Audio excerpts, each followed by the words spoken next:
we know that Naeem, Joey Wells, and Henry Goodspeed, they really do a lot of shit for him. But like with Dave, I believe Dave write his shit, but I do believe like Donnell and them, he runs it past guys, and then they say like, try this or punch this or punch this. It's just Dave's conversation, man. It's Dave sound like he literally sitting in here with you smoking. Like the same way Dave is doing that on stage for 15,000, he was sitting here with us. Is there even a difference between that and you stay in the game because you do the radio show, then you out doing your own shows, then you out on other people's shows? Like, do you even have a distinction anymore between not the performative part of you? Because in my mind, like the performative part of you is you boosted, you know, exaggerated a little bit, but you have to stay Batman so long. Do you even switch to Bruce Wayne anymore? It's kind of like, but it's kind of like when you think about it, it's like I say this about the radio. I've never been a radio persona. I've always been a radio personality. You got some people that's on the radio, they ain't that way when they get off the air. Leon, the same twang, the same fucking up of words, the same crazy shit. I'm going to say this in conversation if I was talking to the president or whatever. And I think sometimes that's why markets like Chicago, New York, Atlanta, they tend to want to hear their own people on there. Boston, they want to hear they guys. They know they can peep from a heartbeat when you ain't from where they from, right? No disrespect to other cities, but sometimes, like, you can go to L.A., you can go to Dallas, and you can. But certain cities have a distinct voice. The Bay Area is like that. Exactly. Yeah. Them motherfuckers out there in the Bay Area, hey man, they know when you ain't. Yeah, when you ain't off the land. There's a difference between South Side and West Side. Just Chicago. It is, and it is. I can't lie. I thought you were to say South Sudan when you said South. Yeah, I would have been like, I don't know shit about that. But it is. There's certain traits, and then you'd be like, oh, you from out west. Like you literally say that. Right? So back to your point with the Batman Bruce Wayne thing, like I don't know. Like I just been being Leon for so long. It's what the people consider what's Bruce Wayne and what's Batman. For them, me being Bruce Wayne might be me being quiet and not having a lot to say on something because I'm always outspoken and always talking. So that I believe that's for the people to decide. Right. Interesting. But you're also comedy, stand-up comedy in general too. It's the same thing you're saying. You the same voice outside the stage. It's the same voice on the stage. And you did stand-up before radio. Yes. Right? Actually, stand-up got me the radio job. So then would you say that influenced your radio take and how you go about? That just being, authentically you instead of trying to be a character? 100%. 100%. Now, I will say this. Like any good storyteller, which I take pride in being in, like guys like Ali Sadiq, guys who tell great stories. Tony Woods out of D.C., another great, magnificent storyteller. Jeremiah JJ out of Mississippi. Yeah. Some would say you watch Tony Woods to see who Dave Chappelle is. Oh man, listen, Tony Woods was one of the first dudes. This is a true story. I went up on stage. We were at a TNT Comedy Hook. It was a place that Damon Williams used to run back in the day where I cut my teeth coming up. Sunday nights, Tony Woods was the headliner there. I got to go up. Damon would let us go up. And I had probably only been doing comedy about 4 months. And I'm telling the story, and it's nothing. Like, it's dead quiet in the room. So, in my mind, I'm bombing. I feel terrible, and you can see my confidence is just going because I'm not hearing anything, whatever. Get to the end of my story or whatever, I get some laughs and chuckles, but I'm still feeling like shit because I feel like the first 10 minutes of that was garbage. Come off stage, Tony Woods was like, hey man, what's wrong with you? I was like, man, like I usually, he said, bro, I could see you're a storyteller like me. He said, they're here. They're quiet because they're listening to you. You have them here. And he said, when you pulled that switch, he said, did you want them to laugh when you said this? I said, yeah. He said, everybody's not going to be a Tony Roberts who Yeah, that's insane pace. Smacking your ass like you can't breathe. Exactly. He just hitting you with rounds. Everybody's not gonna be him. Everybody's not gonna be a D. Ray Davis with them quick hitting. You know what I'm saying? Everybody's not high energy like that. You got some people like a Deion Cole, very slow, very controlled. The punchline's coming. Tony Woods, who will tell a joke, we'll be sitting there looking stupid. 2 minutes later, we start laughing what he said, and he'll know it. He'll be like, finally caught up. Yeah. That shit's crazy. Like I think he's got one of the best, most creative jokes of all time, and I know that's saying a lot because there's a lot of jokes out there. But he tells the joke about how the kangaroo came to be. And it is the funniest shit ever. He said, in the forest a long time ago, and I'm sorry, Tony, I got to. He gave you credit. In the forest a long time ago, he's telling this story. He's like, Tyrannosaurus Rex was running around, growling, mad and just tearing shit up. And he said he ran up on this rabbit, and the rabbit was like, "Hey, what's wrong with you, Mr. Rex?" He was like, my dick's hard, and I got these little ass arms, and I can't jerk it off. And then the rabbit goes, "Well, I can help you." And that's how the kangaroo was born. Think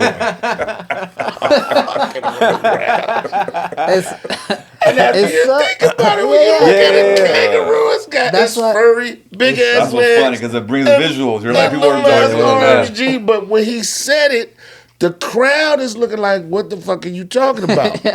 2 minutes later, he's going on to some other shit. He not like ain't even paying that no mind. People start losing it, falling out. He was like, "Oh, you got the you got the kangaroo joke." The visuals just kind of I'm fucking dying, bro. Cheers. So it's like shit like that motivates me. Like funny. When I see comics come up and do incredible shit, I will go home and throw jokes away. Like that's why you kind of can't watch the greats like Dave Chappelle, the Bill Burrs, because that shit'll make you question your book, man, your notebook. Even though what you got is funny, when I watch Bill Burr do a joke about mothers need to quit complaining because that ain't a tough job. Do you know how scary of a topic that is right now? Yeah. The premise alone. Yeah. To have the boss just say, "You bras need to stop crying. What's so tough about putting some cereal in the bowl and setting the kid in front of the VCR? TV? Oh my God. She put the tape in the fucking VCR. Meanwhile, her husband's out is an offshore oil driller." I'm like, dog, you know how the line you walking on that? But that's what makes the greats great. And how does he pull that joke back? He don't. And that's the thing. He has a punchline, not even a punchline. He has a premise saying there's an epidemic of whatchamacalled. He just says whores. We're gonna have to beat that out. It was a part when after the pandemic, he was like, the driving was so nice because no one is out, right? And I was like, that's a good point. That's actually, he's like, bro, the joke about the WNBA. These guys talking about this WNBA. He's like, these broads don't even go support your own females. Name five WNBA players. It's like I thought, and I'm just like. Yeah. Who was that just did that joke? They was hosting an award show, and they was like, "Hey, give it up for old girl right here. She's a WNBA legend, Pamela Johnson." And everybody was like, "Yeah." He was like, That's my homeboy's wife. Wow. She doesn't even know how to play basketball. Well, that shit was funny, dog. That was my man. Because he also said he was a dude that's on tires. It's my man. Shane He might be in the top 3 right now. Because he also said he said he walks the line for sure. There goes so and so that can't wait to retire from the NBA. So like Caitlin Clark, she could fight black women in the Waffle House. Boy. Yeah. Hey, before we get too deep, we are back with another episode of PCWB. We're about to wrap up. Oh, shit. We came in doing 0 to 160 real quick. PCWB, professor and comedian, walking through a bar. I am your co-host, Mike Knight.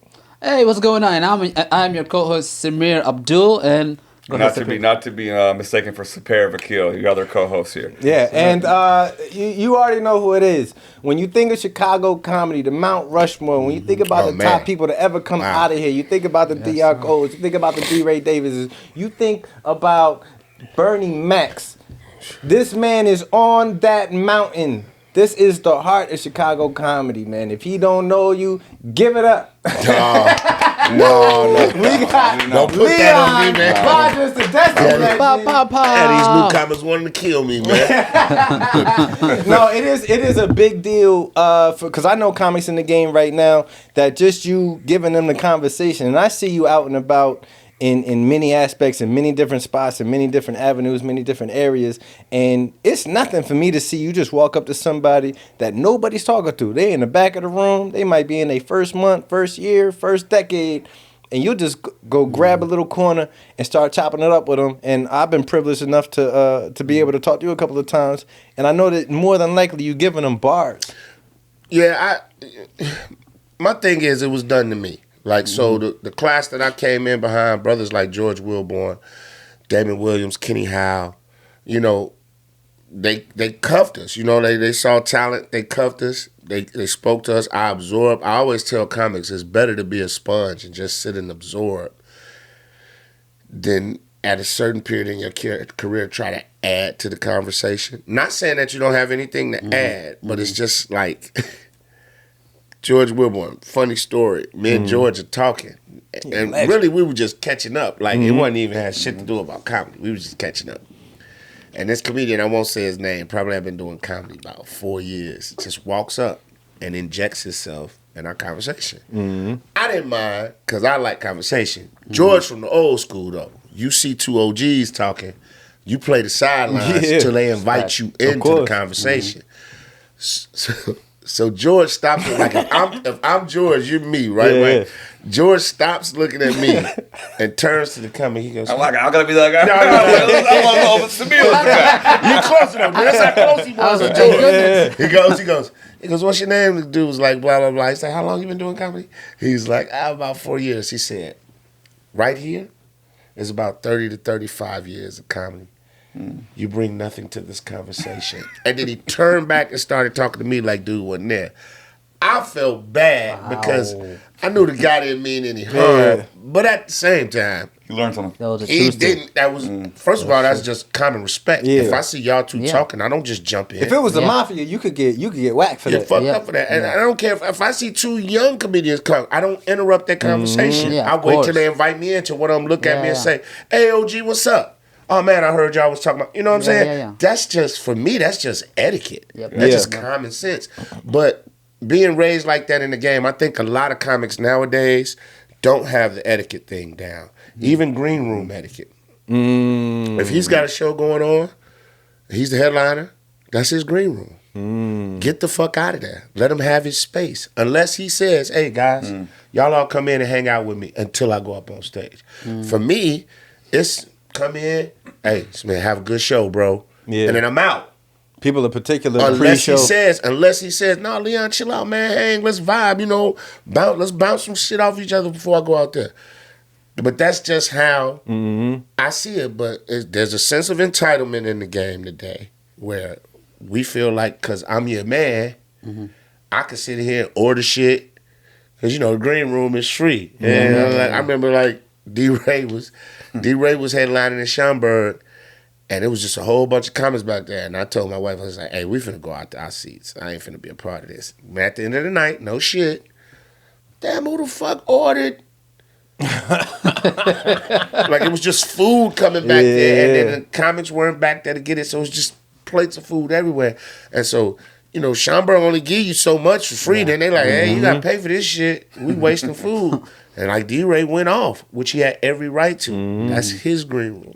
So I think just talking to people, human beings, like strip the comic shit off of it, man. We all people. And that ladder is slippery. You know, climbing up that motherfucker, everybody you pass when you fall. You got to see him when you coming back down. And before we get into that, because you're the Destined Legend, which, I mean, it's such a wide range of things that you can apply that to. So not only, you know, what I want to get your perspective on, where is Chicago? What is from your perspective, being in the city? You know, where Chicago was, where is it at, where is it going? The same with comedy, from your point of view, radio, what it takes in show business. Would love to get into all that with you, but I have to, because I've been wanting to ask you this for years. This is my favorite question to ask any comic. What is your favorite bomb story? Me personally, or just a famous bomb? Whichever one. Whichever one tops. Okay. Now, let's get ready for I don't want to do it. No I don't names, want to say that. no Okay, names, cool. no All right, shade. but I don't have to say names. No names, no Don't say shade. names, yeah. After the cameras go up. Me and 4 other comics were at Southern Illinois University, Carbondale. And there was one comic. You can describe the comic. You don't gotta say names. No, because if I describe this comic, nobody will know what they're talking about. But it was this one comic that like didn't dress like he was going to a college show. Kind of dressed like they were performing at the Airy Crown. Okay. Steve Harvey suit. This college. My fun's the savages in college. Perfect story for where we're sitting right now. Yeah, it's savages in college. Yeah. So he comes out on stage, man, and like from the moment he walks out on stage, it's just motherfuckers is dead silent. Like, whose uncle is this? Everybody else got like this is 90s, right? Also, this is the Michael Jordan baggy dress pants. I was the camo guy. I was Mob Deep camo hat, gold chain, polo rugby, wallabies on. I was Ghostface. He had the wallabies. I'm BET Rhapsody. Yeah. Right? And then a couple other dudes on the show, like New Orleans, Hot Boy, Wayne, big T-shirts. This was the era. This was 96, 97. But he came out, stepper set, Steve Harvey, squared off shoulder suit. What kind of shoes though? Oh, red lizards with gold tips on them, G. Shit was insane. And the students? And I'll tell you another one of the comments that was on the show with me. Dion Cole. So we both laughing because we the hip hop dudes. We the hip hop dudes. And it was me and him, two OGs.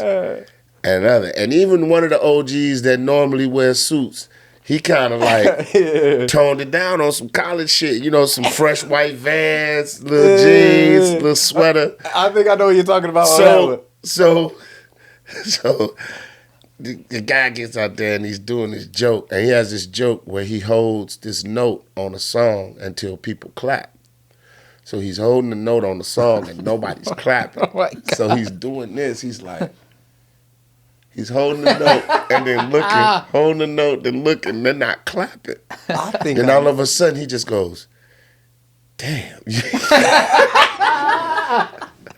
So when that happened, it's 2 idiot comics in the back whose names I won't say. They just start banging. It's a grand piano in the back. It's a grand piano in the back, and all you hear is ding, ding, ding, ding, ding.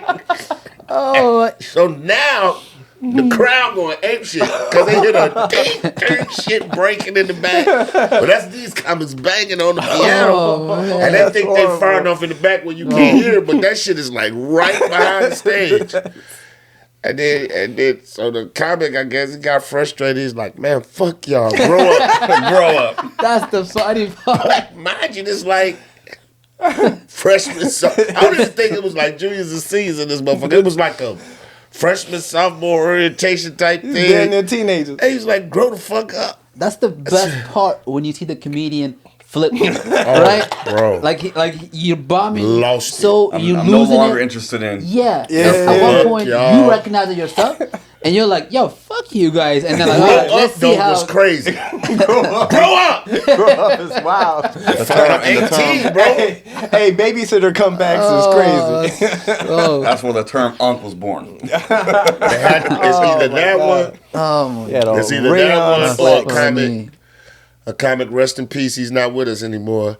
He does this joke where he's in a chair and he turns around slowly because he's distraught about his girl leaving him, but he's jerking off in the chair. We were at I-State, and when he turns around in the chair, everybody got up and left. So when he slow turns around, because it takes a while for him to turn around. So when he turns around, there's like 5 people in the audience. And he moves his hands and he's like, what the fuck? Like he thought he had time warp. So again, the other comics that's on the show, we're on the side doing standing backflips. So our era, when you bomb, dude, we giving you shit. Of course. Flat the fuck out. Whoever hosting, when they went up next, they was gonna kill you. When you came backstage, we just gonna be like, I've noticed this in your room. We talk shit, and nobody took it personal because we understood like this is part of the game. You have a bad night. Nobody scores 30 every night.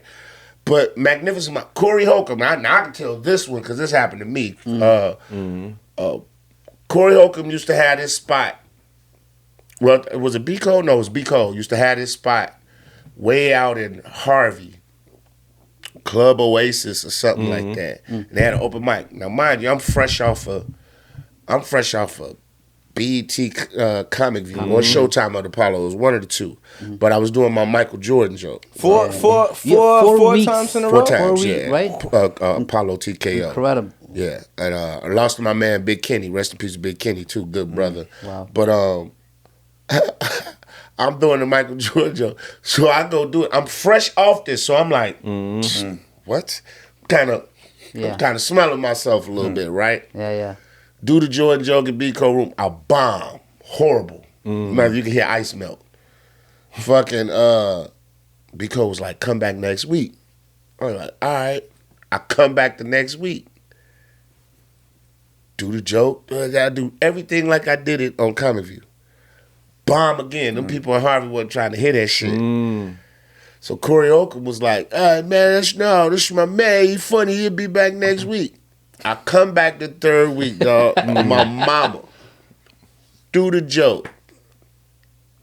This old lady stands, well, I ain't gonna say old, but like older than me at the time. Because mind you, I'm only like 27, 28. She stands up. She's like, baby, what did you say you did before you started doing comedy? I said, I was a network engineer for the government, doing their computers. Well, you need to go on back to that because this ain't for you. So the crowd laughing at her. I couldn't even heat her up because I did bomb. So before I came off stage, Corey came up there. He's like, hold on, dog. Shay, I just want to let you know, man, I love you. And then he gave me the biggest hug on stage. And then he like this. He said, I love you, man. I was just fucking fired on you. Gets better.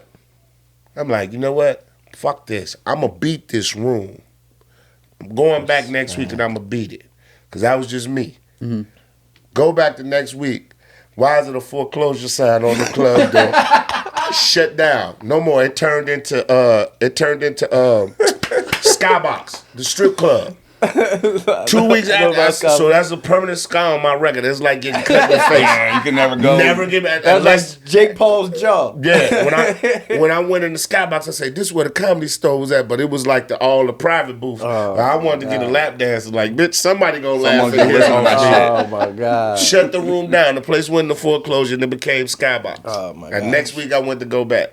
Wow. Okay, so if you go through, 'cause that's such a comics, you go through different shows, and some shows you're gonna bomb, but there's a level of like, it's not in Chicago. Zany is the legendary stage, right. But you can bomb at an indie show and then like any independent show, and you're like, okay, I did bad, but you're at a main room right now with bigger names, and you went 3 times. How do you find yourself to be like, after 3 times and you still didn't do too hot? How do you maintain the composure? Be like, I'm gonna come back again. But that's competitive. Like I feel like if anybody plays sports, you like that way, right? So I like baseball. Yeah. If there was a pitcher that owned me for 2 games, that 3rd game I gotta get you, even if it's a fucking bunt. I gotta find a way to get on base against you. And then once I find a way to get on base, now my confidence goes up. Okay, I can beat you.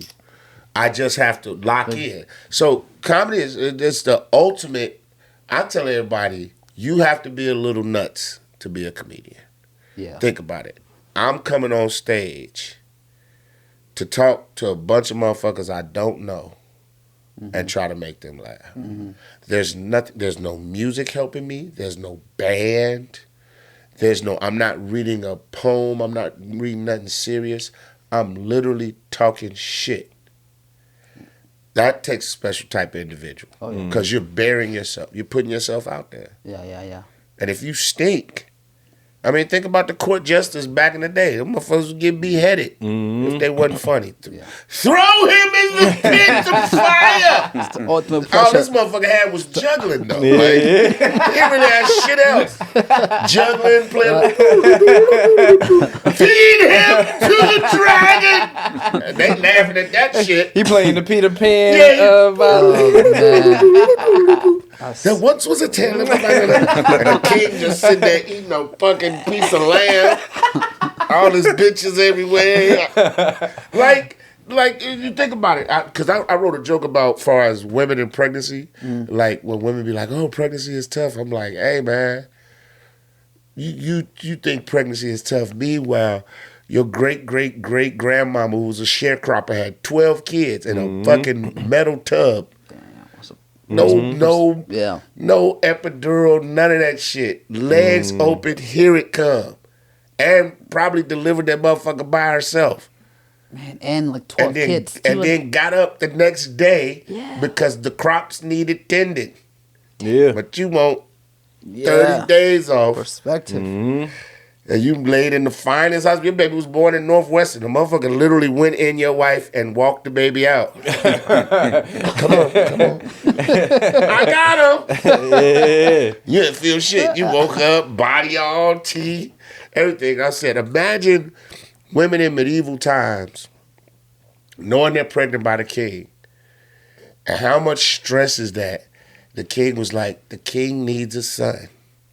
His last 3 wives bore him girls, and he had them killed. That's a true story. Yeah. No, I look. What the fuck kind of stress could that be? Like, you're in your 6th month, and he be like, what was that? Like Henry VIII or something like that? that? Yeah, but I'm just... Yeah. Wild shit. You're in your 6th month, and he was like, do you know if you do not bear me a son, I will throw you off the cliff of Mordor. You and your bastard child. And she like, it's been stressed. Like, oh my God. Like, please let this baby have a cock and balls. Wow. I can see the head. Right. It's crowding.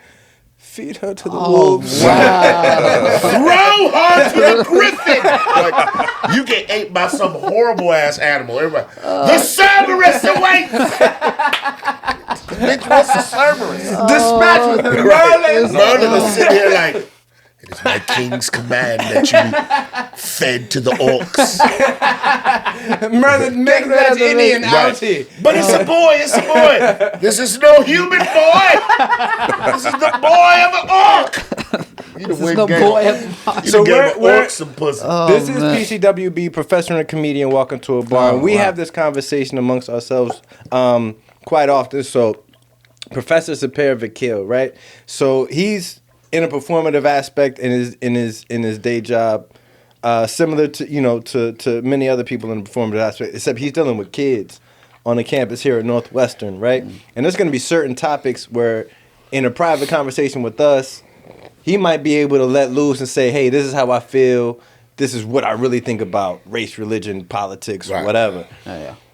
How do you approach one being on the radio or even your comedy? Like, is there something where you feel it like? Because maybe even sometimes I want to share something private about my family, and I'm just like, nobody's gonna find, some of my family members are messed up or going through it or something from my past that I might be embarrassed about. But I'm like, how do you go about, like, are there topics that might make you flinch a little bit?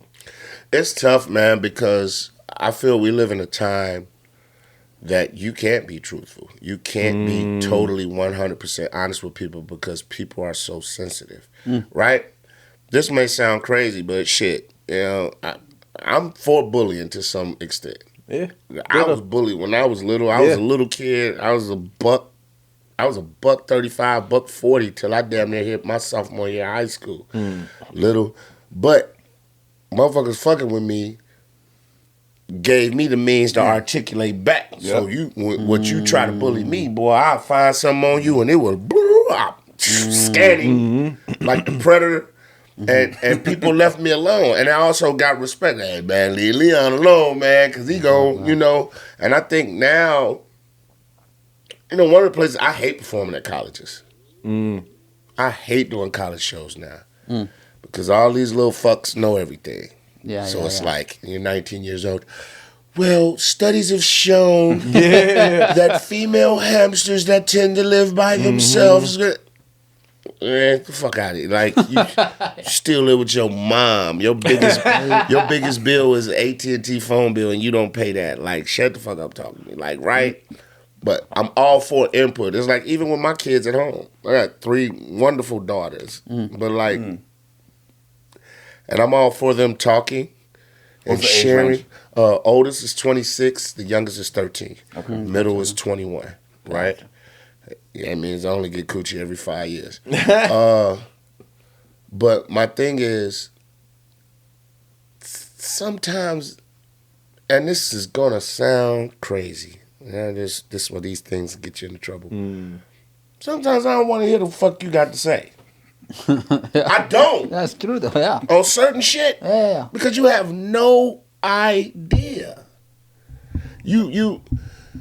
I'm not saying that you don't have a valid opinion, but you have not been outside. I tell people you can study all the shit you want to in here. You got to go outside and apply it. Like, what would you rather have? The mechanic that does 5 years at one of the best car mechanic institutes in the country, or the guys that's been working on cars in back alleys and shit for 20 years? Oh, them heights one off you of want? 47th and Cottage. Which one you want? Experience. You want that experience, right? That guy that done dealt with every problem. Yep. See, in that school, it's by the book. Malcolm X said that once. He said, I know a lot of people that know how to memorize. You can memorize everything out of a book. We all can memorize anything out of a book, but it's the intellectual that's scary. It's the intellectual that can take things from that book and then switch the scenarios up and then try to apply the same things from that book to that scenario. And that shit don't work like that all the time. We tie everything back to comedy. All of us are comics in here. How many times have you got a killer set, 20 minutes of fire, and then you go somewhere and 10 of that shit don't work? Bernie Mac told me that. He said, son, if you think you got 30 minutes, you only got 15. Always assume 15 of it ain't gonna work. And he's right. We've written sets where you just like, this shit is flawless. Go somewhere, the first 10 don't work. Now what? Now you down to 20. But you need 30. So it's the same thing, but that comes with experience. As you get older in the game, you learn how to divert off from a joke, ad-lib, and then come back to the original premise you was doing. Like Dave Chappelle, he can be talking about this, divert over here, make you laugh, and then bring you all the way back to here. The guy that's only been doing comedy 2-3 months is not doing that. Yeah. It's not. It's just like with the crowd work shit.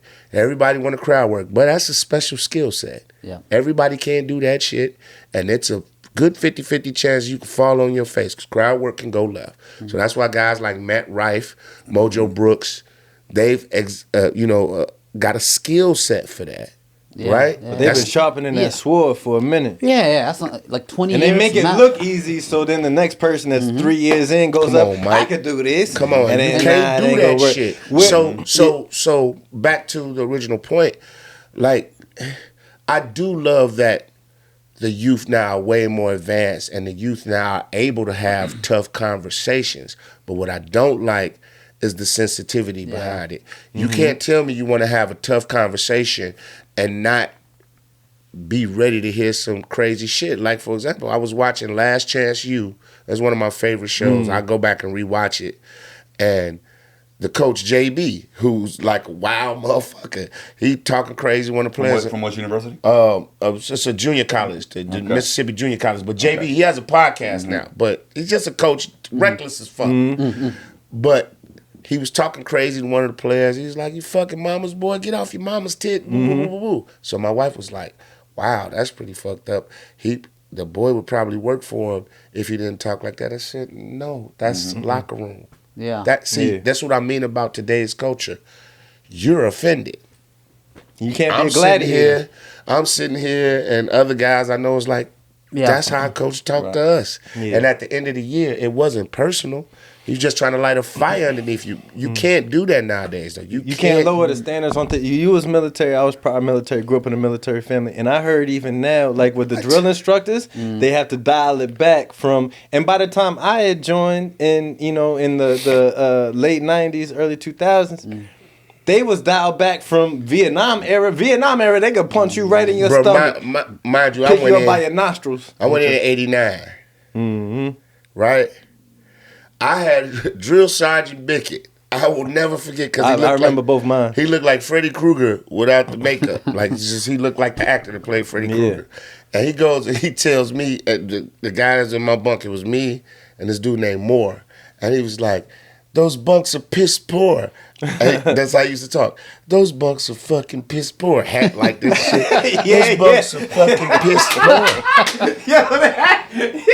Yo, you think it? Yo, they had. You couldn't see their eyes. You could just see his face. Shout out Sergeant House and shout out Sergeant Thickman. Drill Sergeant Thickman used to keep raw hot dogs in his refrigerator, so he'd be eating a fucking hot dog. And that bread be right here. Those bunks are fucking piss poor.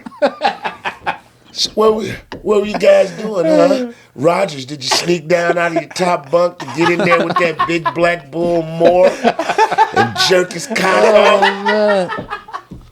That's why he couldn't make his bunk up properly. You fucking drained him. And I'm sitting up there like, oh. I don't know, but see, my mind is I knew comedy was the only way for me. I'm laughing. I used to get the whole platoon drop. Because they would say some shit and I would start cracking the fuck up. Oh, you think it's funny, Rogers? You just got the whole platoon 50. Face. Let's go. On your face. Push. And then Sergeant Downey used to call us rocks with lips. Like, we had all types of shit said to us. But at the end, when it was all over, when we graduated, each one of those men came, shook our hand and said, hey, if I had to go into combat, I wouldn't do it with anybody. We didn't break. It was some dudes that broke. And like that was the whole thing, to break you down and build you back up as men. Now, it's like, you be scared to say shit to motherfuckers. Like even jokes, like you be scared to say shit. The most funny races, and I'm sorry to say it like that, but the most funny races in the world is the military, because at the end of the day, it could go, it could be the last people that you're with. That's crazy, right? Yeah. Especially if you get called. But you'll say anything and everything to each other. Everything. We had white boys that had never seen black dudes till they came to the military. Wow. This one dude was like, I'm from Nebraska, man. I ain't never seen a black person till I came here. He said, y'all cool. My daddy hates y'all though. He said, y'all could never come to my house. My father hates y'all. Wow. But like that. Yeah. But you know what I'm saying? But you know what I'm saying? But we could have those conversations and nobody wanted to fight or nothing. It was just cool. Now, oh my God, the sensitivity and no disrespect, but the depression shit really got me fucked up. Like, because it's so easy. I'm not saying that it's not a thing. But it's so easy to switch that shit on and off when, okay, I don't want to be bothered. I'm detached from work. I'm depressed. Right. Yeah. Can't nobody challenge you on it. And my therapist told me this, that, the other. I remember I used to say, you try to say that shit back in the day, and maybe it was wrong. Maybe it was fucked up. Yeah. But try to run the depressed shit. You get up and go to school. Depressed. Man, if you don't get the fuck up and put your book bag on. I've been thinking about this because I'm trying to figure out a bit around this about my own culture from Iran. Yeah. If I told my parents right now, I don't think it would. They speak good English, but they don't know that word really. Yeah, I don't think there's a word. Wow. Yeah. Oh, there must be a word in Persian. Wow. But I don't know it. I speak fluent. I don't think the concept doesn't easily. So this idea of that's all. Like how would you even describe what that word means to somebody hearing it for the first time? You're sad. No, it's a little bit deeper than that. Yeah. Like, what do you mean? Right. And I don't want you're sad all over. It's real. I'm against depression. No. I do understand that it's a thing, but I'm saying is like, for those who are really struggling and dealing with shit, God bless you. Yeah. For you motherfuckers that just when shit And ain't it's often going the your people way. who are really struggling, who are the least likely Yes, to yes. name it. When shit ain't going your way, you just having a streak of bad luck. Like fuck out of here, Right. dog. You just having a bad day. I one note, just out of posterity for the youth voice, and I'm attracted to comedy and the art form because of the freedom. I can watch you respect the art form so much and see you talking about real things. Same with you, Mike. Same with you, Samir. Talking about Sudan, and I'm a college professor, right. And the sensitivity piece, I'm not going to sugarcoat it. It's real, and we're working through it. But I'll add one slight note to that conversation, which is in the last 4 or 5 years, college students have also been outspoken on a host of things. And it's not them who've been overly sensitive, but it's been the power structures, right? So at Northwestern, these students, and I give them credit, they've been out on the front line, going hard for Palestine. We're seeing some things going on for Sudan. And it's the adults in the room who are getting the most uncomfortable. Right. It's like, wait, who's the sensitive one right now? Is it so there's that piece too. Yeah, but why are they getting uncomfortable? Because see, and this is when my bullshit meter switches on with those parents. You're getting uncomfortable because it's political ties to you. Yeah. Right? It ain't got shit to do. Like, if we talking about the people, right is right and wrong is wrong. Bottom line. Like, if you my man and you doing something fucking wrong, hey, you wrong, bro. Yeah. Period. Now, I might not check you in front of them. I might let you have your shine here, but when we get behind closed doors, that was fucking wrong. Don't put me in that predicament no more. But now, if people say they upset because me and him out doing something, you ain't upset about what we fight for. You upset because it doesn't align with your political beliefs, and the people that you in bed with gonna get mad at you and tell you to stop doing this, your job and all that shit. Now money and shit starts getting involved. So the sensitivity doesn't come from a place of, you literally caring about what they doing. It's how it's gonna affect you. 3 words: Board of Trustees.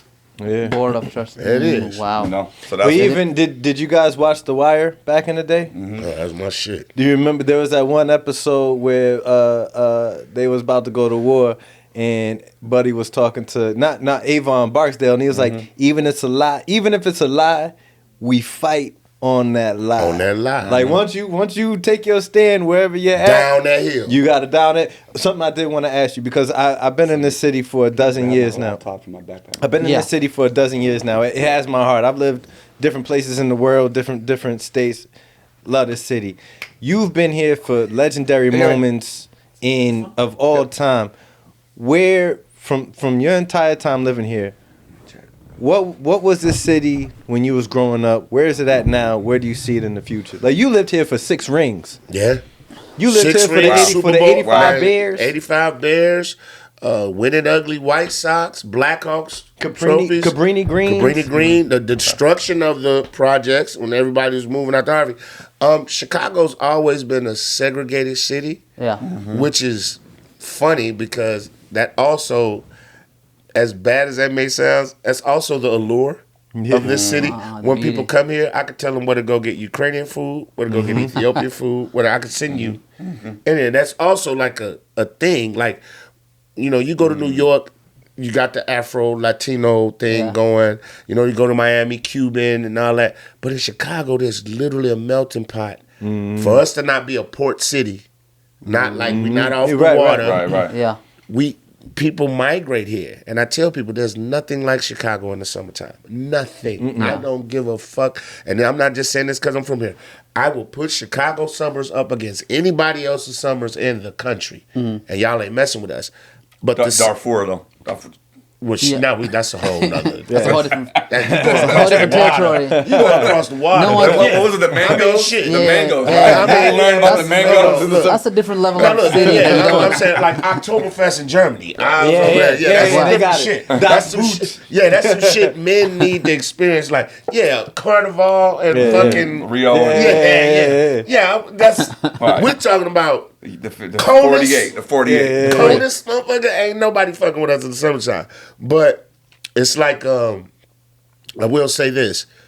Some of the same problems that we had back in the day with the police and how some areas get more coverage than other underserved areas, that shit ain't never changed. So that's why when you hear people like Minister Farrakhan and all them talk, Like that shit's been going on for years. You know what I'm saying? And then when we see people come in and they promise that this is gonna change, that's gonna change, the first thing we do is look towards those underserved areas. Yeah. And they're still in the same state that they were. They get a little better. They throw you a bone here or there, you know, but we'll spend $20 million on a fucking beam before we put that in Auburn, Gresham, Inglewood, shit like that. So Chicago, what's Chicago gonna need to get better? It depends on who you're asking. If you're asking the people that live on the Michigan Mile and up north, nothing. Nothing. Because they get all the shit. If you asking people that live on the south side, that live in Inglewood, Auburn, Gresham, Pilsen, they'll tell you it's a lot needs to be done.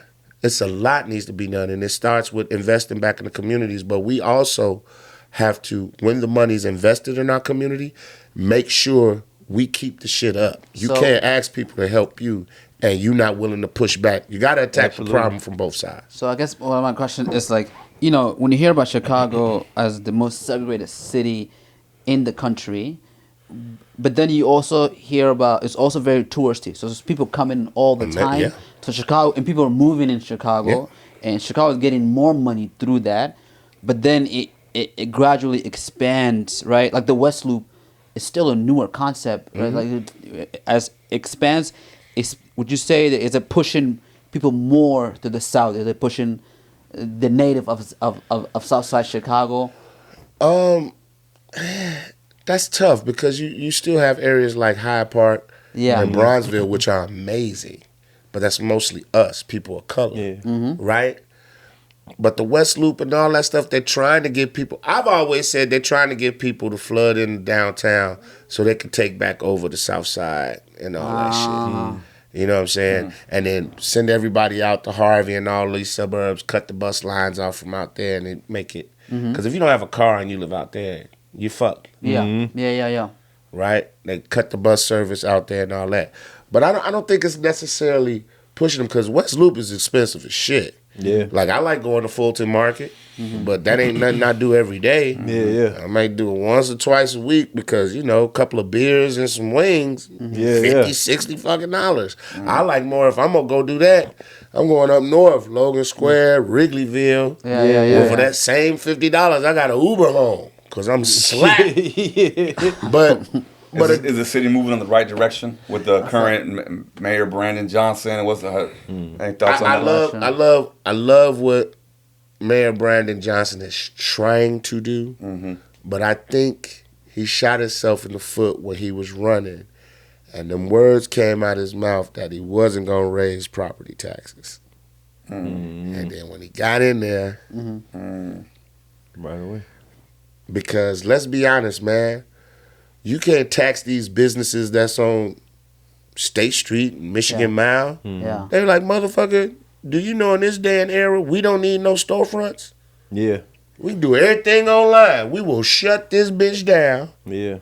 Now you lose. Which COVID already took out 50% of the game. You want to take Gucci, out Louis Vuitton, Macy's can say, we'll shut this shit down and go online only. Man, Amazon do it. They doing all right. Yeah. Oh, man. I mean, think about it. How much do you literally... When the last time you walked in the store and shopped? Like me, I don't, because I don't like the people. Yeah. Christmas shopping? Yeah. Shit was done 2 days after Thanksgiving. Click, add the cart, add the cart. Oh, give me the insurance. Oh, okay. Give me send. And then just hope porch pirates don't get me. Saving time. And the way this world is now, the way the buyer, the listener, even with comedy and radio, listeners have ADD. Attention span is short than a motherfucker. Yeah. So you think somebody want to walk out and be elbow to elbow, and like COVID is still a thing. This shit ain't go nowhere. Like people walking around here like you can't catch that shit no more. Before COVID, when I was coming up back in the day, Black Friday was black because people died trying to get the last Transformer. Or the TV or the Elmo. Look, I had to go to Kankakee. I almost had a case in Kankakee over a Tickle Me Elmo when they first came out to get my daughter. That's one. real. I squared up with a motherfucker. I Tickle had Me it in Elmo my cart. was I had it in my cart, and as I was looking for something else, dude tried to sneak take it out and say, "Buddy, what you doing?" And he tried to walk off with my Tickle Me Elmo. Now this shit sound crazy as hell. Two grown ass men squared up with him. So then after we kind of like put hands on each other, got to tussling, he was like, "Oh, this ain't gonna be easy." Then he wanted to yell that he was an off-duty a cop. That's crazy. Police came and everything, but it was just, this lady said, "No, that young man," because I had called in and told him to hold it, and I was coming from there. I was working for Power then. Wow. And I called him to him, and she said, "No, that young man called me and told me to hold that thing for him." And then they was like, "Hey man, just let it." He said, "Well, I'm willing to let it go if you let it go." And I was like, "Yeah, I'm willing to let it go because I wasn't trying to go to jail for no motherfucker Tickle Me Elmo." But at the same time, you bitch ass, like I saw what you tried to do. So it's like shopping was crazy. I remember my wife and her brother used to get up 5, 6 in the morning, standing out in front of Walmart to go get a TV that's gonna work for 3 months. Yeah. Let me ask you a quick question, if I may. Yeah. I'm about to go downstairs in 5 minutes and let the mayor of Evanston coming up for the next episode. So this is I want to put this out there and I want to know your take if I'm on the right track or I'm on the wrong track about comedy.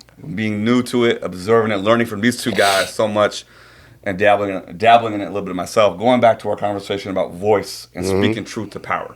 So I see comedy fundamentally, and I'm attracted to it because I see it as an art form that has the potential. It doesn't always live up to it, but the potential to speak truth to power, right? Facts. And I've seen it, and then to speak the uncomfortable truths, yes, right? Especially again in a city like Chicago, in this moment that we're living in, difficult globally, nationally, all these things going on.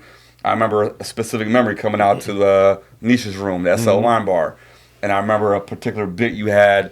I don't remember the details of it, but you were speaking about, I think, if I heard you correctly, those teenagers who jumped the pregnant woman and her kids who were getting bullied and all these things, and you were providing some commentary. It doesn't matter what the commentary was, but there's some commentary you're providing to get into the nuances of that thing, right? What the root of the problem was. I went to what the root of the problem was. Parenting, so it's kind of getting into it. All starts at home. It starts at home, but.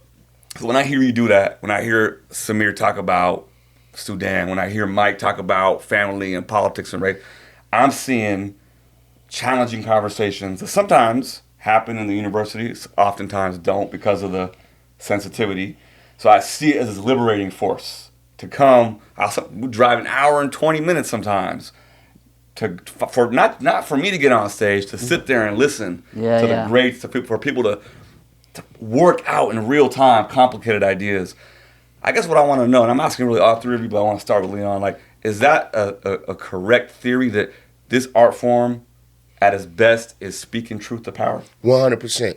If you go look at all your legendary guys, look at people like Richard Pryor, who was one of the first to self-deprecate himself with the crack story, set himself on fire. You look at people that slip messages, Dick Gregory, right? Learned a lot. A lot of times with the serious conversations, it's tough to sit down and say, like, for example, this is always funny to me, and I kind of want Samir to do it because Samir's so... He's so calm, and you know what I'm saying? But that one video where the dude sits down and said, "We out here," and don't get mad. You know what I'm about to say, right? He like, "We are here today to talk to this lady. And now I want to ask the question. Why are you gay?" It's not the first time you heard it. I never tell you that. When I first saw you, I was in tears. I was like, yo, he looked a little dude and be like, why are you gay? There was a show proposed to me. Someone came up to me, he said, "Hey, I have an idea. I would like for you to have a show." And I was intrigued. I was like, "What are you going to call it? What's the show?" He was like, "I know you run shows, and I think this is a good fit for you." He was like, "But just think about it. It's going to be called, Why Are You Gay?" I would have hollered. If I see you do that, dude, I'm like, does he have any merch? I need to show. But with that, some people might consider that a serious conversation, but the way that shit was brought, it was funny. And I think sometimes we gotta make people laugh at the bullshit. It's a reflex, right? What's the most awkward time that you were funny? For me, it was my cousin's funeral. Yeah, it was. So I had a joke. about suicide and like how like suicide is tough, bro. Like first of all, you have to go to a certain place to even want to do something to yourself. Yeah, absolutely. Secondly, you got to be a G of a motherfucker to pop some pills and know like Takes courage. 30 minutes later, Yeah, not when I close my eyes. This Done is it. existing. Yep. And so the joke was, and I remember I did this joke. My mom was in the audience. She was so mad at me, but my father was losing it.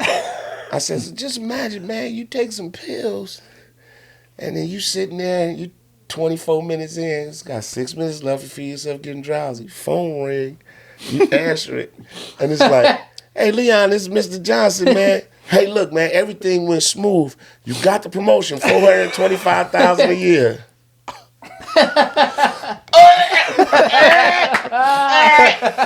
That's So funny. my mom was That's funny. incensed because my mom is like church, love everybody. She's a guardian angel. But my father was like, hey, motherfucker trying to throw the pills up. He explained the joke. He was like, motherfucker trying to throw the pills up. Because he just called. He ain't know. And then I kept going. I was like, yeah, you slit your wrist to sit in the bathtub, and then you hear the Powerball numbers come up. Oh, fuck. But you did it this way. Yeah. Oh, yeah. So I was like, but the audience was like, or any jokes about God. Yeah. I had a joke about Jesus at the Last Supper, and everybody's having a good time, and then all of a sudden, Jesus like, hey, y'all, shut up. The father's trying to talk to him. What's up, Pop? What you need? Yeah, everything going good, man. We just sold out Israel yesterday. It was cool. I was on a rock. Everybody kicking. We fed. Everybody was lit. Huh? Well, why I got to do that? What about Peter, one of them that just converted? Or Judas, I don't really like him. I got to die? All right, man. This is your word. When I'm coming back? 3 days? 3 days. All right, man. All right, I'm going to do it. And then he turns around and tells his guys, like, look, some shit about to happen to me. And black folks get touchy. You start. You don't play and around. that's the whole with. thing. I said that had to be white Jesus because black Jesus is questioning everything up to the end. I said black Jesus gonna get there. They gonna have a cross for him. He gonna be like, "Hey man, what the fuck is this, man? You didn't say I was gonna have to carry this shit." And they can't use no tape or nothing or just rope. Why they gotta use nails? Y'all got some Velcro straps. Yeah, or like. So I said, because white Jesus would have just been like, yes, Father, I am here for all the people. I said, that's why I know Jesus had to be white. I said, because black Jesus would have complained to the end. And so and I've done that joke. I did that joke at the church. And the pastor was like, young man, you will not come up in black. And then I said, well, if God thought I was saying something crazy, he'd have choked me right there. But one of your jokes got rebuked. Man, went off on me. but you're bringing a perspective, right? It's like because we live in a time now where comics will say things for shock value, right? My rule is that there's nothing wrong. You can do that, but if you're gonna do it, you better have like an interesting opinion. Make it make sense. Right? Yeah, make it tie into something where I'm like, okay.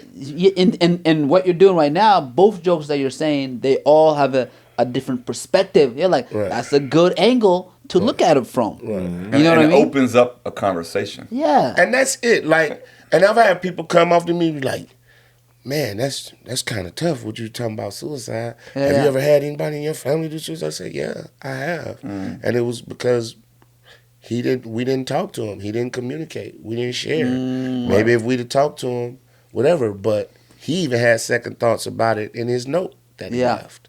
Like he wasn't sure. And that's all I'm saying. Like, what if you decide to do this and it's just, imagine jumping off a skyscraper and you get halfway down, you're like, damn. They did a documentary on the Golden Gate Bridge. I forget the name new of it. Beyonce come out Yeah, Friday. exactly. I ain't gonna even hear this shit. They said that. Man. Yeah, I'd be mad. Wow. Yeah. Wow. The Good Avengers movie come out Yeah, like man, 2 weeks Doomsday later. got moved up. Yeah. Shit. Yeah. No. Real quick, I'm not sure what the timing of this episode is, how it's coming out, but we didn't even touch on we have Leon coming out for the next Laugh and Flow show. That was the first one with with Just Niche. Yeah, with Just Niche. Yeah. So that one's up in Evanston. Shout out to the 5th Ward here in Evanston and Nicole Pinker, Dr. Nicole Pinker, one of my colleagues who owns a restaurant. That sounded so hood. The 5th Ward. Yeah, Woody. Yeah, but so how much you speaking like, okay, you go to a religious environment or you perform in the South Side, you've been all around the country, all around the world. And I'm Roman Catholic too. That like shocks a lot of people. My whole life. Where your rosary at? St. Margaret of Scotland. Grammar school. I went to Quigley South. I actually wanted to be a priest. That's wild. I actually went to Quigley South. I was going to be a priest. Father Leon S. Rogers. But I found out they couldn't mess with hoes. Yeah. So I was like, no, not going to won't be that. Yeah, we're going to transfer. Went to Eisenhower. How much when you take content on the road, how much are you adapting to, like when you come up to Evanston, how much of that is even on your mind and now I got to adapt this to Evanston or not, not so much? You know what? I feel like, excuse me, the jokes that I have translate. Yeah. And that's what I mean about when people do the black funny, white funny, man. Funny is funny. Yeah. You got jokes that people can relate to, everyday life stuff that we all go through. I don't care if I'll put it like this. I don't care if you from the Sudan, from Iran, Palestine, Irish. We all have stuff that we share just as human beings. Yeah. Everybody has a story about their mother telling them to get up and get ready. To get breakfast, but my story might be different. Leon, go in there and get breakfast. And I'm plucking the roaches out the cereal box because I lived in the projects. Samir, go ahead and get ready, and you go and go get your breakfast. And you grab your spear off the wall, and you finna go fuck something up. You gotta go catch your breakfast. And tell me why you are gay. And why are you gay? Why you gay? But you see what I'm saying? But that's something that we all go through. Yeah. Just like how you said up here, like your parents, like they don't know the word for that. Right. That would be my grandfather. Yeah. My grandfather would be like, wait a minute.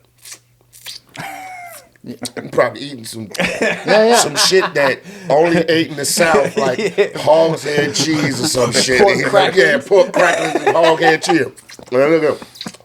Your mama telling me something about you got pressure. You got pressure? High blood pressure? No, I got depression. The depression. Well, you take your goddamn pants, you take your pants right up there to the cleaners and get a press. That resonates on a Huh? Yeah. You sad. Well, nigga, what you sad for? You ain't done shit. Your legs are motherfucking. Then it's just like, no uplifting words. Get your dumb ass out of here talking about you sad. Go out. I tell you what, you want to stop being sad, you want to be happy? Go out there and get that rake and get them goddamn leaves up. That'll make you happy. Bring the leaves. And bring me some more of this, the pork cracklings. All right. And some apple cider vinegar. Yeah, okay, great. Oh, yeah, let me ask you a question. Why are you gay? That's just why you are depressed. He switched his whole shit up. Why are you gay? That'll make you depressed. No. I love how this person turned into his mom and then turned into Leon's grandmother. And then just my father right away. Yeah, funny is funny. So like I've never believed in the whole. Yeah, I know we got the chitlin circuit. We got rooms, and there's different sets of rules for those rooms. Like in the chitlin circuit, you're gonna make a lot of money working those rooms. But on the Main Street side of rooms, you don't make a lot of money. But it's who's sitting in the room that can lead you to bigger money. This is what we didn't have in the chitlin circuit till people like Mary Lindsay came along and opened up those doors to JFL. So people like Rail and Just Niche could get looks. Brandy Denise, they could get looks because Mary's like, y'all gonna stop coming to Chicago and only going up north. We got a bunch of talented people on the South Side. And I always say, listen, comics that come from the North Side and come do South Side rooms and all that shit, I respect them. Yeah. Because it's way outside their element. It's a real Just like divide. I respect comics that go up from the South Side and go up north and have to learn, but don't change who you are. Like just because you like I don't want you just because you and my room be like, yeah, there's a motherfucker that Yeah. can get the motherfucker and motherfucker. You know what I'm That's saying? a very real. If I could get your perspective on it, because that's a very real. Because the way that Chicago is set up, when you cross south of Roosevelt, you're literally. It's not a mental crossover. You're literally crossing over into a different demographic of a city. It's a new world. I spend most of my time in the city on the south side. When I go out west. When I'm off of Chicago and Laramie, I know I'm in a different world. I'm in a different planet of Zombies Chicago. is outside. Yo, y'all yards ain't on shit. But for those people, because in other cities and other states, it's a mental divide. There's always a black part of town. There's always a white part of town. There's always a Hispanic part of town or whatever. And you mentally don't go to those places. In Chicago, you're literally crossing the street, and now you're on this side of the town. Planet. Yep. What is it that here's what I really want to ask you. You are one of the greats. You have been around some of the absolute most legendary greats. You're from one of the greatest cities of all time in the entire planet. When we all say it, there are people that have it, right? There's the 10%, then there's the 1%, then there's the 1% of the 1%. The elites. Right? And people, there's a generic answer. You never know when you never have. You never, just don't stop trying. But we know when we see it. When we see Steph Curry, Tiger Woods, Michael Jordan, Bernie Mac, there's a thing that they got that's more than just I've been doing it forever. What is this? Because you have it, you are around it, you live it. What is it? That's crazy. We had this conversation the other day, me and my man Zach Book on the radio with me. I said, look, I tested everything. I said, did I know Steph Curry is going to be the greatest shooter of all time in the NBA? No. But upon seeing him, I was like, oh, that motherfucker shoot that ball. If nothing else, his floor is he'll be Steve Kerr, a spot-up shooter in the league that'll stay around forever and be the piece of a team. But he's revolutionized the way basketball is played, right? But you saw it in him, right? So Bernie Mac on Def Comedy Jam. you saw it. The first I ain't 10 scared of you, seconds. motherfucker. Out of here. First 10 seconds. Right? Yeah.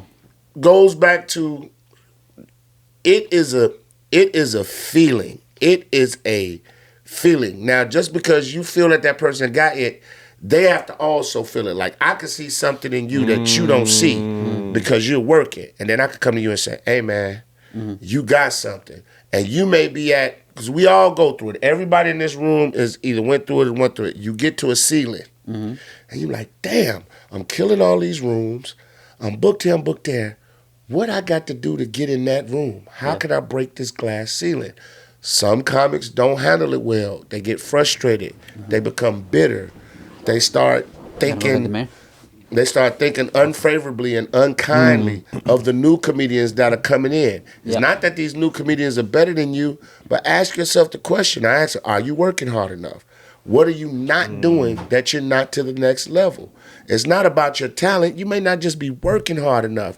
You may not be making the phone call. You may not be putting the extra time in working and writing. You may not be going to the extra room, blase, skippy.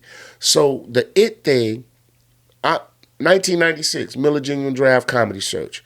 I've only been doing comedy 5 months, 6 months. I make it to the finals. I watched Craig Robinson. Hot Tub Time Machine. Yeah. Man, the And brother he's a went. musician too? Was he Man, playing the this piano back motherfucker then? went out and hit that keyboard. It's a running joke with me and him. He went out and hit that keyboard and did this joke about, can I have some booty? And he played it. And then at the end he said, dun dun dun dun, can I have some? And didn't say shit and let the crowd go, booty. When I say, now mind you, he had already had a standing on in the middle of his set. And the hairs went up on my arm. And I turned to everybody and I looked and I said, hey man, we playing for second place. It was a comic got mad at me like, how the fuck can you say that? I said, dog, nobody's beating him tonight. Nobody. Now I don't know what he gonna do in the future, but tonight he owned this bitch, the Regal. And he won. JD finished second. Sharif Luckett finished third, and I finished fourth. But that gave me the hope to say, you know what, I could do this. Yeah. And then I came back and won it in 2001 because before you couldn't get back in it. So the it thing is just a feeling, a vibe. You look at somebody and you be like, Oh, and having it don't mean you necessarily gonna be Kevin Hart. It just means you're gonna have a long, successful career in this game. Like everybody gotta get out of the whole shit, I gotta be Kevin Hart. Man, that's listen, everybody's not gonna be that. This is a wide open game. You can make a successful career. Somebody like Damon Williams has a very successful career. Yeah. He works every weekend. You know, career paid for his son, put his son through school. Like, that's all you want out of life, man. If you want that more than that, then you have to go for it. But you also got to take the down pitfalls that come with it. Kevin Hart done probably been told no a lot of times. Yeah. You know what I'm saying? You have to be built for that shit. And everybody ain't built for the marathon. So they think it's a sprint. They say, oh, I'm gonna do this. And this is why I hate the internet. Because the internet having motherfuckers believing because they got 2 million followers, oh, you gone. Nah, there's still a lot of work behind it. There's still a lot of work behind it. And I know we cover a lot, Yeah. right? There's a lot. Hey, how are you? Good, how's it going? Good. Thank you for coming. I apologize. No. You're okay. Okay, so how do we just continue with What the were you mayor? saying? Yeah. Yeah, no. I know, because the question I have regarding this is that, right, because Kevin Hart, because we started with Dave Chappelle and his new special and how he might go down as the greatest as opposed to Eddie Murphy. But they can both go down Right. as the greatest. That's right. Right? And I'm thinking, because for me, a stand-up, I'm at a level, I think I started getting better when I realized everyone brings something. Everyone has a certain talent, certain specialty. And you, if you're not on the stage, you should be learning. You should be gaining Shit, something bro. from that. You're right. And what you want is at the end of it, go on the stage. And at some point where you want is to be like, I brought forward the best Samir That I could possibly bring. be. Exactly. And that's what you want, because Samir is a different person than Kevin Hart. 100%. And so, but then like, I guess my question I have is like, when you're down south and you're coming up north and you said people going back and forth, right? For me is I'm already view myself as I'm an outsider from a different country. So I'm learning from both. Then play on that then. Yeah, I play that. Fuck all this other stuff. I'm an outsider from a different. Do you know that's a sitcom? Yeah. Right there, that's a sitcom. Fish out of Samir water, right? from the Sudan Yeah. is trying to deal with big city Chicago. But I'm That's learning- a show. And I'm learning a Yeah. lot up north, right, by seeing the rooms and everything. As I'm more, and I'm learning more down south, because in south whenever you're in south rooms, there's a level of truth. If they're making fun of you, there's always a truth, and it comes from a place of love. That's the thing you gotta know, is that when someone's making fun of you, they feel close enough to make That I fun can of fuck you, with you. right? You could tell when people being assholes. I tell all comics, if I come up here and bust your balls, I'm endeared to you. I think I have that liberty with you. Yeah. You notice it'll be some comics at a bomb. I just beat up and like, okay, on to the next one. Yeah. I don't have Marlon that Mitchell relationship. endeared him for about 25 minutes straight. We was at Hey, the let me tell you something, man. Marlon Mitchell. You know, there's always that one comic that you like. Why isn't he? What in did I say? Who's Hollywood? my favorite comic of all He all is a time? comic. He is. comic. I've never seen him do the same thing twice. Twice. And he's put tears in an entire Bro, room's eyes. I could can't be breathe sometimes. Fucked up, Yep. sad. When that motherfucker walks into a room, I just start giggling like a kid, because I know he's finna say some of the dumbest shit ever. You talking about inappropriate, but so funny you gotta laugh. Him, but again, it all comes down to Marlon's always him. Yep. He doesn't change. Now, what little piece he's got to figure out to go to the next level? That's what he has to figure out. But the funny's there. When I go up north, is doing the same thing. I'm not changing my voice or nothing. I'm doing the same fucking set. Because funny is funny. And, I will say, like, people try to say, like, the comedy scenes are the same on both sides. There's cliques up north. There's groups of people that fuck with each other that don't fuck with everybody else. And there's cliques on the south side. I don't believe in that. I believe let's all get money together. You know what I'm saying? 100%. Let's up. But I also believe in I'm not putting bullshit up neither. Like, if you come to my open mic, and let's just say for 4 weeks straight, I put you up. You're doing the same shit and getting the same results. okay, I still have to throw a good show. Right. I know it's an open mic, but I still have to throw a good show. So now you don't go up. Okay. Then you go on Facebook because your feelings hurt. That's where we go back to the sensitivity some shit. kind of way, yeah. Bro, do you know we had to audition to do open mic? And all jokes aside, when Mary was running, you had to audition to do open. Listen what I'm saying, bro. Audition to do open mic. Then when Jokes and Notes came, Mary had that list of 8. She picked them. Okay. Well, then let me ask this question. So when people cry and complain and shit, man, I say, because I'm working on shit too. That's the only room I do all week because I have to be on the radio. I can't be outside every night. So I'm working shit too. What advice would you give the younger comics right now who are watching this about how do you carry yourself? Because there's a lot of comics, younger comics that will go in, they want to start them very quick. They're doing the whole social media thing. And on top of that, they don't want to do the whole weight game. They want this to be like a sprint. What advice would you give them? Well, since the man's coming, I'm going to make this quick. If you want it that fast, start your own room. If you think you got the cachet and the people, start your own room. Run your room the way you want to. Then can't nobody say shit to you. But when you go to somebody's house, you can't dictate how they run their house. Don't tell them what to put in their fridge. You don't give a fuck how many followers you got. That don't mean shit in here. And here what means what you do on this stage. Because I know people got $2-3 million followers and they bomb every time they hit stage. But when they go out of town, they rip. Does it make sense? Yeah. Make it make sense. You can't make it make sense. When they 'cause do that, you know what they doing. Let me grab our last one so we can close this out. Hold on. Yes. Do you need my camera? Should I get this? No. We're good, right? We're good. Good. Mike, all right, nice to meet you. Come on in here so we Make can it close this out and then we more can water. All right, cool. Yeah. I mean, Making it work. I got DJ 2 spots tonight.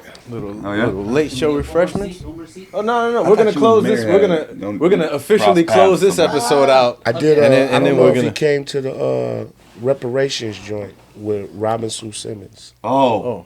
Okay. We're about to find out. We're gonna wife is close very He this said out. that like a Yeah. gangbanger. Yeah. We about to find out. We about to run we this gonna fade. kill it. 2 men in, 1 man out. What you running?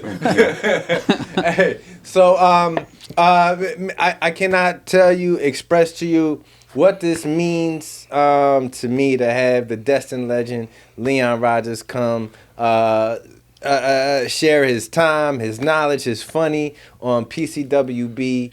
That sound like I mean, a drug. this is amazing, right? No, it Authorities definitely. found 10 kilos of PCWT. Yeah. They make The it most dangerous drug in Chicago. They make it in Gary, Indiana. Right. Where the Bears gonna be at soon. That's They wild. had to be fucking crazy. But yo. But man, I love truly it. appreciate you, brother. He's not hard to find. Ever. Not. We are hard to find. He's doing us a favor right Yeah, now. yeah. And We're very it's appreciative and just grateful. it's just tremendous, brother. Listen, Every man. time I get to thank you, sir. Appreciate you. Thank you. Why are you gay? No. Why I'll say you this, gay? dog, and I want to put this message out there to Chicago comedy. Period. I've been looking at the scene, and there's little beefs here and there and there, and we never really had that back coming up, man. Listen, dog. At the end of the day, I feel our unit of comedians are the strongest group in the nation. Yeah. And I'm talking about both sides, South Side, North. I don't know a lot of people, but the people that I do know on the North Side, monsters. Yeah. The Christian Tooneys of the world. Yeah. You know what I'm saying? My man Anthony Fuentes. You know, shout out, like it's so many names Right. that if I just put them on the list and I match them up against other cities, dog, we dominate. But I just really want to see Chicago comedy advance to be the powerhouse where people start coming here and grabbing folks. You know what I'm saying? Where we ain't got to get up and run out to LA and New York. Exactly. They coming here because they know this is a hotbed. Yeah. This is a hotbed of the entertainment world. Yeah, We could just stop taxing the hell out of people. Maybe they would shoot more movies and shit here, but Yeah. gotta get your bread, whatever. But Chicago comics, man, stay focused, lock in. Right. For new comics, Get your first 5 minutes down, forward, backwards, forwards, where you can alternate from it and come back to it and not miss a beat. When you got that 5 done, put it up here, work on a new 5. Got that 5 done, put it up here. Now pretty soon, they say you need 30. You look up, you got 10 5-minute pieces. Yeah. Remember, when you got 30, you got 15. When you got an hour, you got 45. So you need an hour 15 to have an hour. Just always keep that mentality. Like when you go somewhere, the first 10 minutes of your set ain't gonna work. Yeah. Check out WGCI The Morning Riot. Check out Bartenders every Wednesday. Also, new venture. I have a podcast called Sports Unplugged. You have 2 podcasts. The Sports Unplugged is the new venture. What's your other podcast? No, it's this one. Oh, just that one? Yeah, Okay. Sports Unplugged, SportsUnplugged, all one letter. Go like, subscribe, man. We've been doing good. Me and my man, shout out to Media Mind, my producer. We're like 14, 15 episodes in, man. We got like 4,000 subscribers already. So sports from a real perspective, just like how we sit here and talk. Absolutely. Yeah. We don't bombard you with stats. It's just like, hey, Jake Paul finna get his ass whooped. And that's what happened. Kind of happened. Yeah. And we only had an hour to have a discussion. We could have sat here for days. Oh, yeah. Because I mean, his got resume things to is do. from comedy to radio to sports, and then not to mention he's also a leader in the community. Right, Yes. he's giving back to the younger generations, and you were just up here 2 weeks ago with the mayor yourself. Yeah, we did. It was a reparations thing. Shout out to Robin Sue Simmons. Yeah. And I hosted one night. I don't know if I caught the mayor there or Mayor he Vince, had were you just- there? Did you there Did at you do this the event? reparations? The reparations. The big symposium? Yeah, at the hotel. Oh, wow. Where everybody was dressed in the African garb. I was not. I must have missed your name. I would never Not that there or up. not in the African garb. I know what room I'm walking into. No, but it was Setup. I know what to say. it was an amazing event. I learned so much. Shout out to my man Courtney Jones from NAREB and just the peoples. I met so many different people and hosted that thing, and I was like, this is crazy, and this is stuff that needs a bigger platform and more people need to know about. Evans So is doing some pretty forward. So I told Robin, I said, Robin, which is funny, like I know her through my buddy Mark Simmons, who she used to be married to, comedian extraordinaire. And I told her, I said, anytime you need me, just give me a call, because this is dope. Like, this is the shit I'm on. Like, you know what I'm saying? Yeah. You know, 40 acres in a mule and you making it happen, that's crazy. But at the end of the day, you know, they still asked me, why are you gay? That is the name of this episode, okay? I don't know if you guys know. It's, why are you gay? He's trying to see how much he's gonna. Hey man, listen. When I first saw that video, and he was the first. I didn't know his name. I was like, man, who the little African dude that come to my room, that came to my room? You don't know how many times I said that to him at 1:30 in the morning. 1:30 in the morning. That is crazy. Oh, man. Brother Leon Thank you Rogers, very check much. him out. Appreciate you. PCWB. Thank y'all. Love And y'all he's so going to much. be here on the 34th.